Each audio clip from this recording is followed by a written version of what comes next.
बिस्मिल्लाहिर्रहमानिर्रहीम, अस्सलाम वालेकुम। मरीम नवाज साहिबा जो ख़ुद को ताकतवर तरीन वज़ीर आला समझ रही थी, क्योंकि फॉर्म 47 के तहत जाली मैंडेट के तहत उनको इतनी ज़्यादा सीटें मिल गई थी, और ऊपर से जब अपना इलेक्शन कमीशन हो उसने जो कुछ कर दिया, जिस तरह मखसूस नशिस्तें भी इनको मिल गई, फिर इत्तेहाद में सारे शामिल हो गए, पीपल्स पार्टी भी, काफ लीग भी, तो इसके साथ जनाब बड़ी मजबूत नज़र आ रही थी। लेकिन अब उनको बहुत बड़ा झटका मिला है, क्योंकि अब तो स्पीकर भी मान गए हैं कि जनाब जो बात कही जा रही थी वो दुरुस्त है, और 27 विकटें उड़ गई हैं।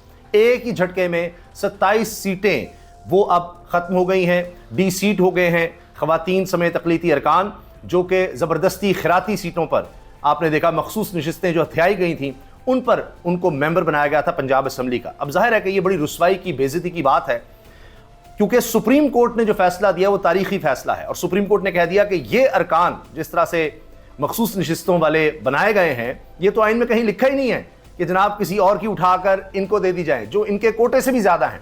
तो वो काम तो हो गया ख़त्म। अब आगे तहरीक इंसाफ को अगर ये नशिस्तें मिल जाती हैं जो उनका हक है, तो फिर आप देखिए अपोजिशन कितनी स्ट्रांग हो जाएगी। और मरीम साहिबा जो स्याह सफ़ेद की मालिक बनी हुई हैं, जो पुलिस पर ऑर्डर चलाती हैं, चाहे वकला पर तशद्दुद करवाना हो, चाहे चादर चार दीवारी का तक़द्दुस पामाल करना हो, किसी के घर जाकर धावा बोलना हो, कुछ भी करना हो, उसके लिए मरीम साहिबा सबसे आगे नज़र आती हैं। अब तो उन्होंने एक इतना बड़ा इंकशाफ कर दिया है, पाकिस्तान की तारीख में कभी नहीं हुआ। मरीम नवाज साहिबा ने कहा है कि जब से मैं वज़ीर आला बनी हूं एक शिकायत नहीं मिली, एक शिकायत नहीं मिली जब से मरीम नवाज साहिबा वज़ीर आला बनी है।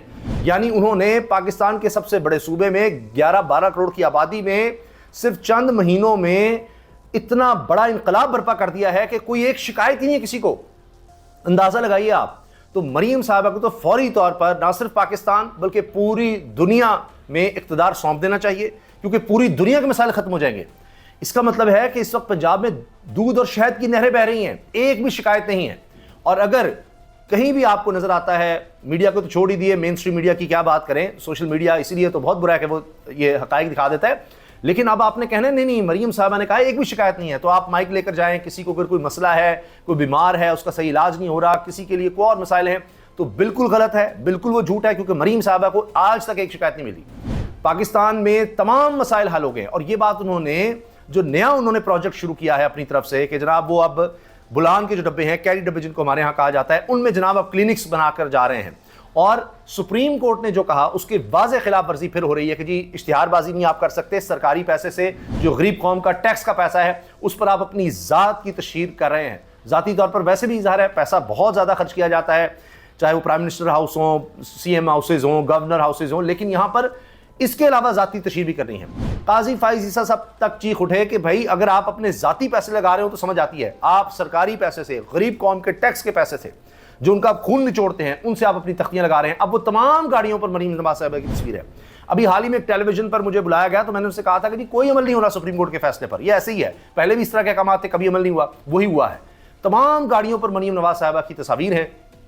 पाकिस्तान में इतनी कैंपेन किसी बड़ी से बड़ी मल्टीनेशनल कंपनी ने नहीं की होगी कि हर गाड़ी पर जनाब तस्वीर इस तरह से सरकारी खर्च पर।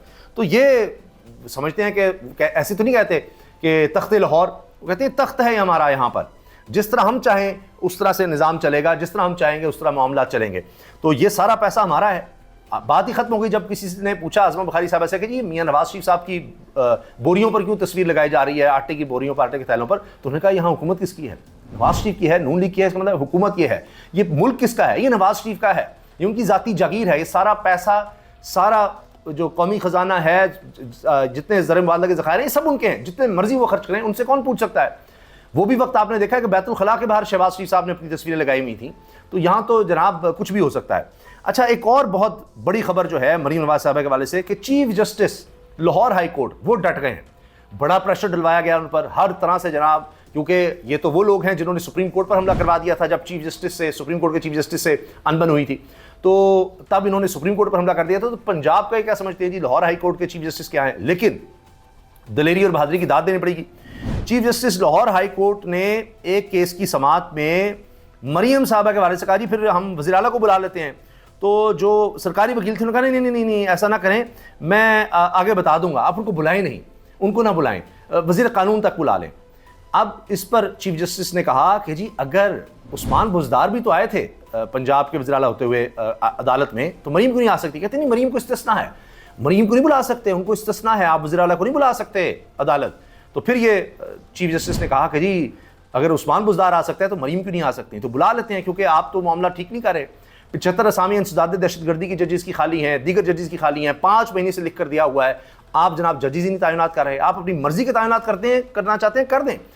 अब आप ये देखें, फिर कहते हैं जी अदालत पर सारा हर्फ आ रहा है, और ये चीफ जस्टिस ने कहा, फिर कहते हैं जी कि निज़ाम इंसाफ ठीक नहीं है, आप तैनाती नहीं कर रहे हैं।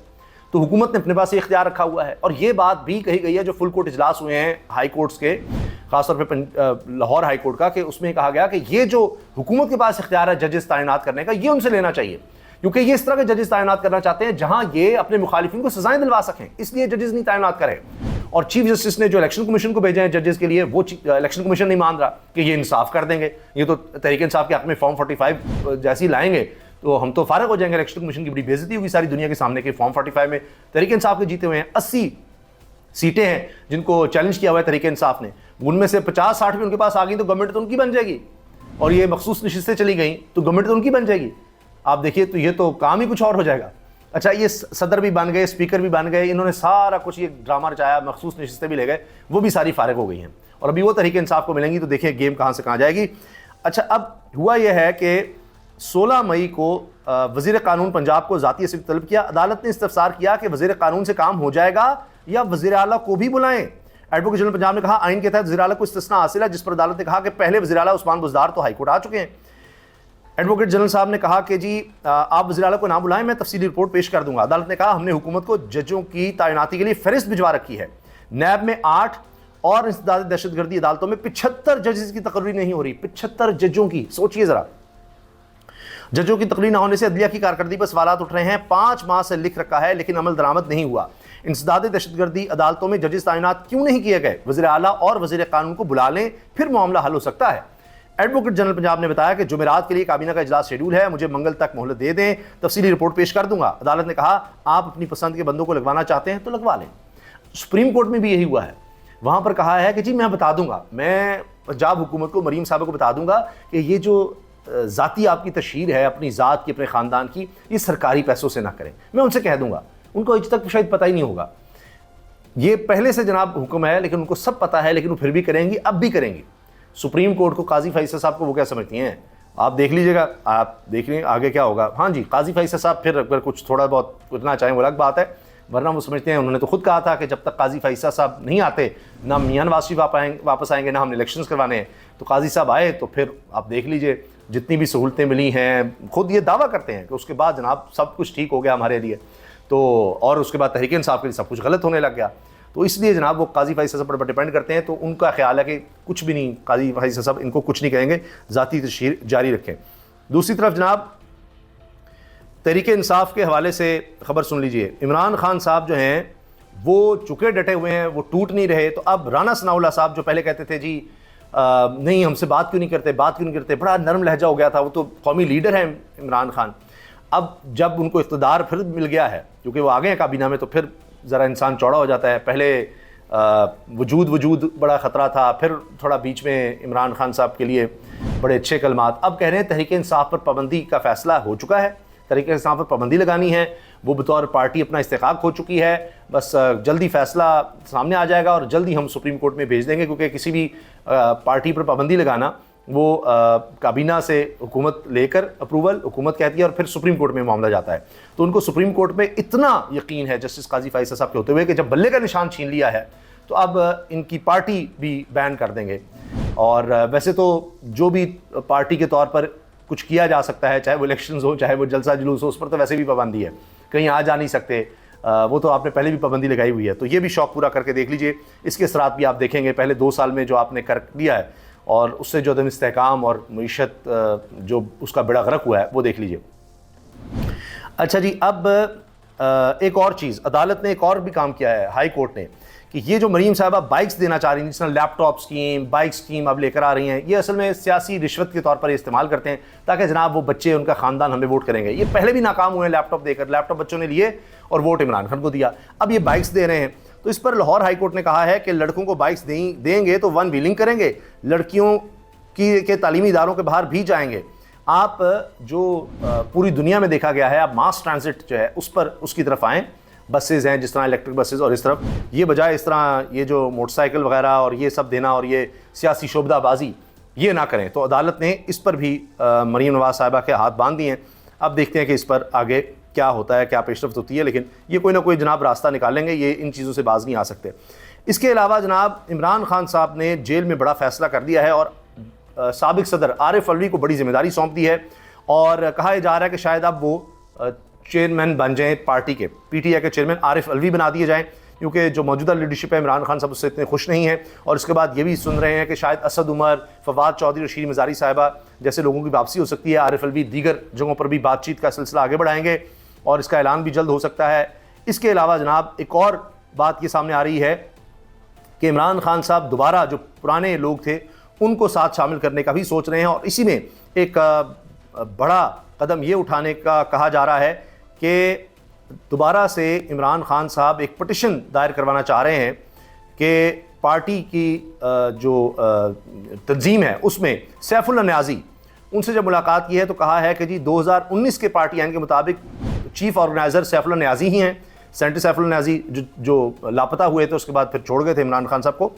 तो अब इलेक्शन कमीशन ने इतराज़ किया था कि पार्टी आइन के मुताबिक जो आपके ऑर्गेनाइज़र थे वो अब मौजूद ही नहीं। इमरान खान की इस पटिशन से टेक्निकल बुनियादों पर पार्टी आइन बहाल हो जाएगा। यहाँ ये बात भी बड़ी ज़रूरी है कि सैफुल्लाह न्याज़ी चीफ ऑर्गेनाइज़र के तौर पर काम करेंगे तो बाकी सारी तंजीमें मरकज़ी, सूबाई सब तहलील हो जाएंगी, हत्ता कि बैरिस्टर गौहर भी चेयरमैन नहीं रहेंगे क्योंकि इमरान खान इन सब की कारकर्दगी से खुश ही नहीं है।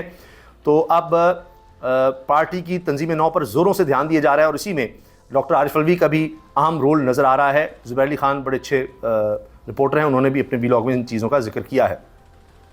तो जनाब मरीम नवाज़ साहिबा के लिए इस वक्त सब अच्छा है उनकी नज़र में, आवाम को कोई मसला नहीं है, दूध और शहद की नहरें बह रही हैं। लेकिन मरीम नवाज़ साहिबा के अपने लिए अब आप देखिएगा सियासी तौर पर जिस तरह से उन्होंने ये मसनूई जो एक हुकूमत बना रखी है, इत्तेहाद बना रखा है, उसको अलबत्ता बहुत बड़ा झटका लगा है। और इसमें मैं आपके सामने तफसील भी रख देता हूँ कि किसकी कितनी सीटें उड़ी हैं, ताकि जो पार्टीज़ देख रही हैं उनको पता लग जाए कि जी उसामा गाजी ने ख़ुद से नहीं है कह दिया, कोई ख्वाहिश का इजहार नहीं कर दिया।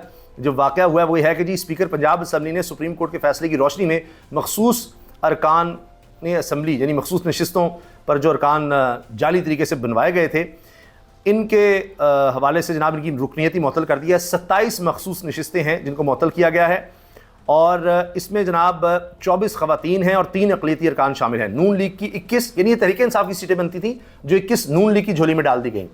Peoples party, IPP Istehkami Pakistan party को भी पीछे नहीं रखा गया और काफ लीग को, इन तीनों को, पीपल्स पार्टी, काफ लीग और IPP, इनको एक एक नशिस्त मिली थी।